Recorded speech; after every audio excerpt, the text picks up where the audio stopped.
जय शूद्र समाज, जय संविधान। बाबा साहब डॉक्टर भीमराव अंबेडकर अमर रहे। राष्ट्रीय यादव पिछड़ा दलित समाज पार्टी के तत्वाधान में पूरे भारतवासियों को तहे दिल से हार्दिक स्वागत, वंदन, अभिनंदन करते हैं। आज मैं सभी भारतवासियों से, प्रदेशवासियों से निवेदन करता हूं कि आप लोग जात पात को छोड़ करके राष्ट्रीय यादव पिछड़ा दलित समाज पार्टी के साथ आए और सारे लोगों का सबका साथ, सबका विकास होगा। आज की महंगाई चरम पे है, शिक्षा पे टैक्स, शिक्षा एक बहुत बड़ा जो धन है कि शिक्षा अगर है तो सब कुछ है, शिक्षा नहीं है तो कुछ नहीं है। अब मेरे दोस्तों, शिक्षा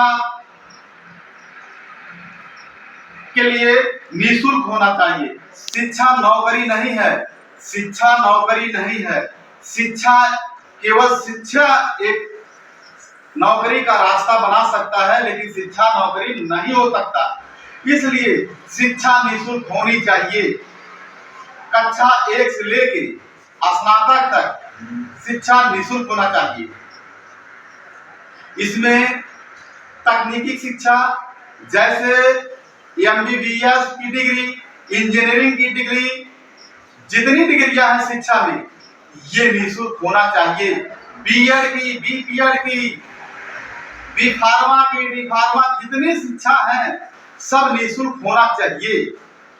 ये राष्ट्रीय यादव पिछड़ा दलित समाज पार्टी का एजेंडा है। जिस दिन प्रदेश में सरकार बनी उस दिन शिक्षा ये निःशुल्क रहेगा। ये राष्ट्रीय पार्टी पिछड़ा दलित समाज पार्टी का एजेंडा है। एजेंडे में जितना है उतना ही होगा, एजेंडे के विपरीत नहीं कोई कार्य होगा। एजेंडा में जो है वो शिक्षा है तो शिक्षा में निःशुल्क, एजेंडे में है तो निःशुल्क होगा। MBBS के लिए जिसके पास 50 लाख रुपया नहीं है वो 50 लाख रुपया करा करके अपने बच्चों को MBBS नहीं बना सकते। इसलिए राष्ट्रीय यादव पिछड़ा दलित समाज पार्टी का एजेंडा है कि MBBS करने के लिए बच्चे को निःशुल्क पढ़ाई होगी। यह राष्ट्रीय यादव पिछड़ा दलित समाज पार्टी का एजेंडे में है। दूसरी, ये तकनीकी है, ये नौकरी नहीं है।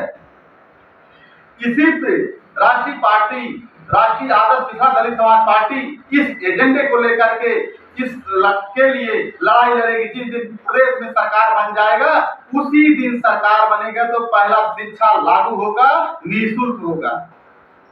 दूसरा, कर्मचारियों को, जितने राज्य कर्मचारी हैं जैसे सफाई कर्मी, ग्राम विकास अधिकारी में, शिक्षा विभाग में जितने कर्मचारी हैं, इन लोगों का जो है पेंशन बहाल होगा। जिस दिन सरकार बनेगी शिक्षकों के, कर्मचारियों के, सारे लोगों को पेंशन बहाल होगा। बताइए वो बुढ़ौती में कहाँ जाएंगे, किसके सहारे रहेंगे? जिंदगी भर तो सरकार में समाज का सेवा की, अब उनको पेंशन के लिए जब बुढ़ापे में कहां से उनको मिलेगा, कहां खर्चा कौन देगा? इसलिए राष्ट्रीय यादव पिछड़ा दलित समाज पार्टी का एजेंडा है कि शिक्षक कर्मचारियों को, राज्य कर्मचारियों को पेंशन बहाल होगा। ये राष्ट्रीय यादव पिछड़ा दलित समाज पार्टी का एजेंडा है।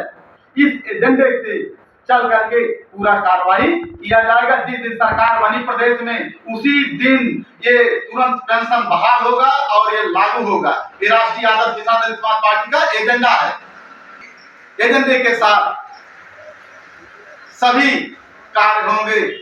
अपनी वाणी को विराम देते हुए जय शूद्र समाज, जय संविधान, जय।